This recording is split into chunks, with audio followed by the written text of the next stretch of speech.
पर मुझको नहीं देखिए। लगता अगले 5, 10, 20 सालों में बीसीसीआई कई तरीके से झुकेगा। हम्म। देखिए, दो पक्ष हैं। एक पक्ष जो भारी होगा, हमेशा दूसरा पक्ष को उसकी बात माननी होगी। आज हम्म। भारत का पलड़ा भारी है, तो निश्चित रूप से बाकी देशों को उसकी बात माननी पड़ेगी। हाइब्रिड मॉडल मंजूर है, चूंकि हम में शायद वो इतनी हिम्मत नहीं थी कि हम ये काम करते। और पाकिस्तान जाके खेलेगा भी सही, पैसे भी लेंगे और जाके उनकी गुलामी की तरह जाके क्रिकेट खेलेंगे भी। अब पाकिस्तान की जो पोजीशन है मेरे ख्याल में स्लाइटली अनटेनेबल है, और ये पोजीशन लेनी नहीं चाहिए थी। वो इसलिए थोड़ी सी अनटेनेबल लगती है क्योंकि एक तो अभी पाकिस्तान देखें ना, पिछले साल ही वो डीआई करके आया है, भारत में खेल के आया है। भारत ने तो चलिए ठीक है, गलत है वो एक अलग बहस है, लेकिन भारत ने एक कंसिस्टेंट पोजीशन ले रखी है कि वो सिक्योरिटी ग्राउंड्स पे पाकिस्तान में नहीं खेल सकते। वो पोजीशन जो है उन्होंने अपनी सस्टेन रखी है, और भारत भी इस बात को नहीं मानेगा कि 2029 की जो चैंपियंस ट्रॉफी होगी वो हाइब्रिड मॉडल पे हो।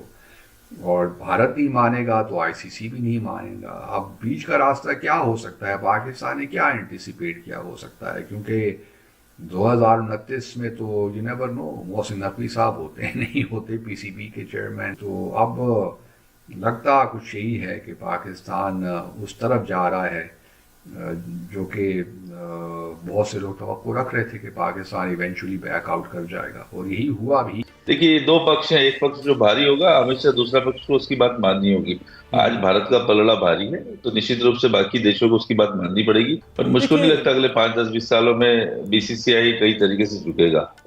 हम्म। फिलहाल तो लेकिन बहुत बड़ा पॉलिटिकल इश्यू है। 2029 तक तो हम कुछ सोच भी नहीं सकते इस बारे में। हम्म। तो अभी तो फिलहाल में पूरा कंट्रोल है, आईसीसी चेयरमैन हो चुके जय शाह जी, तो फिर मुझको नहीं लगता कि किसी प्रकार से झुकाव आएगा। हाँ, झुकना चाहेगी तभी हो सकता है। मोदी जी अगर कुछ चाहे हमारे यहाँ पर, आने वाले समय में क्या होगा, आने वाले समय में पाकिस्तान भी यही चाहेगा कि हम नहीं चाहते, हम दुबई में खेलना चाहेंगे जी कोई भी जी। टूर्नामेंट को। तो वो उस वक्त में मुझको तब भारत तब भी चाहेगा कि अपनी बात मनवाए, क्यों नहीं मनवाना चाहेगा। देखो, ये तो बनी बात है, जो जिसका कंट्रोल रहेगा करना चाहेगा। को पता था कि इंडिया नहीं आएगी, ये तो सार पूरी दुनिया को इल्म था इस बात का कि इंडिया ने नहीं आना। ये सिर्फ अवाम को बेवकूफ़ बना रहे थे। जो शायकीन है उनको ये समझते हैं कि शायकीन बेवकूफ़ हैं।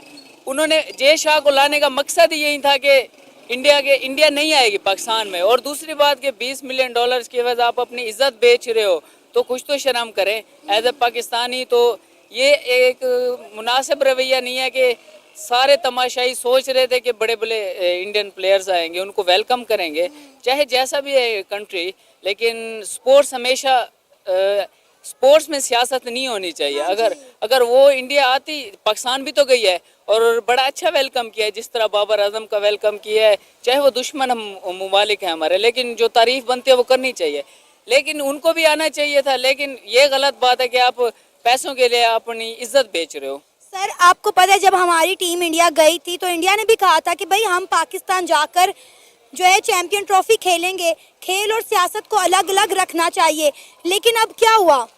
नहीं, मेरी नज़रों से तो ऐसा कोई बयान नहीं गुजरा कि इंडिया ने कहा हो कि हम जाएंगे। आप कोई मुझे दिखा दें। इंडिया ने बिल्कुल कतन ये नहीं कहा था कि हम जाएंगे। वो शुरू से ही टाल रहे थे। और एंड में तो फिर सर पाकिस्तान को चैंपियन ट्रॉफी की मेजबानी क्यों दी गई? क्या एशिया कप का सबक हमारे लिए काफी नहीं था? देखिए, ये तो अब आईसीसी का चेयरमैन ही बता सकता है कि वो क्यों दी गई। बाकी अब मैं तो आम पर्सन हूँ, मुझे तो इस चीज़ का इल्म नहीं है कि पाकिस्तान को चैंपियन ट्रॉफी की मेज़बानी क्यों दी गई। सर, इस वक्त पूरा मीडिया पाकिस्तान के ऊपर हंस रहा है कि इनके दावे जो हैं धरे के धरे रह गए। इंडिया जो चाहता था इंडिया ने वो करवा दिया। आप देखें कि इंडिया जीत गया, पाकिस्तान हार गया, बीसीसीआई जीत गया और पीसीबी हार गया। देखिए, जीत तो हमेशा मेरे ख्याल से पैसे की ही होती है। आप देख लें, वो ये बात नहीं कि इंडिया नहीं आएगी, वो सबको पता ही है कि इंडिया नहीं आएगी, ठीक है ना। तो जो पैसा अगर भर रहा है, इतना स्पॉन्सरशिप दे रहा है, आईसीसी को चला इंडिया रही है, तो उनके लिए ये बात मनवाना कोई बड़ी बात नहीं है। और दूसरी बात, शर्म हया वगैरह तो उनमें होती है जिनमें कोई गैरत होती है।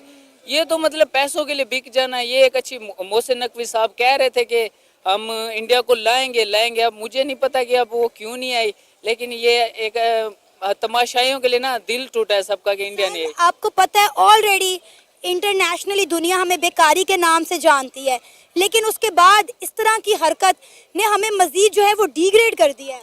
बिल्कुल, ये तो पाकिस्तान पहले भी पाकिस्तान का इमेज बहुत ज़्यादा ख़राब हुआ पड़ा है। उसके बाद अब इन्होंने ये किया, बेशक आप पैसे ना लेते वैसे उनको वो कर देते, मना कर देते, लेकिन ये पैसे लेने वाला रवैया कोई अच्छी बात नहीं है। सर हमने जो 1280 करोड़ लगाया है पाकिस्तान के स्टेडियम पे, वो भी तो हमने जो है वो उसकी रिकवरी करनी थी ना, तो वो इस तरह से होगी, इस मद में हो गई। वही सही बात है ये तो, लेकिन पैसों की बात आ गई है ना, तो पैसों से ऊपर होती है इज्जत। जब वो तो ये और भी तो पाकिस्तान में लॉस हो रहे हैं, सिर्फ क्रिकेट का तो नहीं हो रहा लॉस। अगर ये भी हो जाता तो कोई इतनी बड़ी बात नहीं है। 75 साल से लॉस में ही चल रहा है, अगर एक और हो जाता तो क्या हो जाता। सर इसी वजह से पाकिस्तान के किसी भी स्टेटमेंट को दुनिया जो है वो सीरियस नहीं लेती, क्योंकि हम अपने अल्फाजों पे कायम नहीं रहते। देखिए अल्फाजों पे कायम वो रहते हैं जो अल्फाजों के पक्के होते हैं। हाँ। इनके आज दावे और होते हैं, कल और होते हैं, इनको कोई पट्टी पढ़ाए ये पढ़ जाते हैं। तो इनका अपना पता नहीं, मैं नहीं समझता है क्या माइंड सेट है। हालांकि मोहसिन नकवी साहब खुद बड़े समझदार हैं, तो मेरी इस चीज़ से ये बात मुझे समझ नहीं आ रही कि वो कैसे मान गए, हालांकि उनके दावे बड़े बड़े थे। पाकिस्तान मीडिया भी हैरान परेशान हो गया कि मोहसिन नकवी साहब कैसे मान गए। इनके यही दावे थे कि मोहसिन नकवी साहब जो हैं वो बड़े सख्त इंसान हैं, अपने अल्फाजों के पक्के हैं, वो अपने अल्फाजों से नहीं फिरेंगे। देख लें आप क्या हुआ है।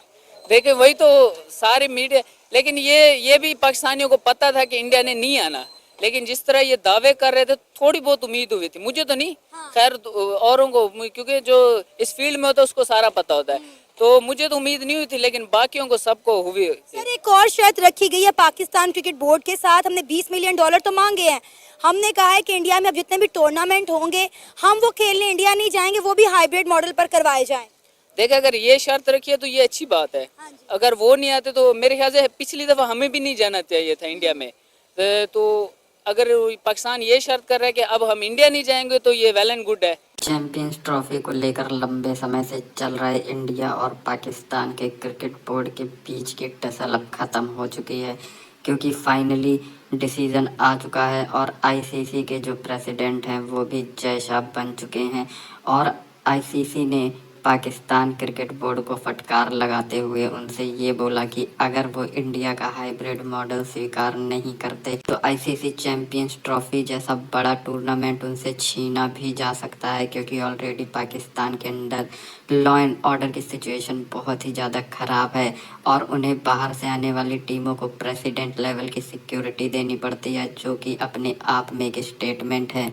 और इससे पहले जो पीसीबी के चेयरमैन हैं मोहसिन नकवी, उनका ये कहना था कि हम किसी भी कीमत पर नहीं झुकेंगे और किसी भी कीमत पर हाइब्रिड मॉडल पर नहीं जाएंगे। लेकिन बीसीसीआई और जय शाह ने जब अपनी मनूवरिंग करी तो उन्हें समझ आया कि भारत की और बीसीसीआई की पावर क्या है और वो शांति से मान गए, क्योंकि उन्हें समझ में आ गया कि बीसीसीआई के आगे लड़ना उनके लिए पॉसिबल नहीं है।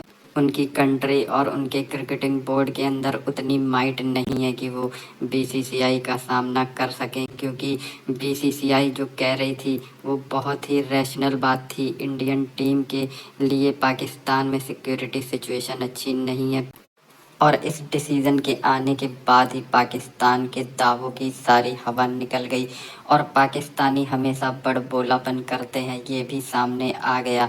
हमेशा बड़ी बड़ी बातें करके बैकफुट पर जाना इनकी पुरानी आदत है, जो कि आज दुनिया के सामने आ चुकी है।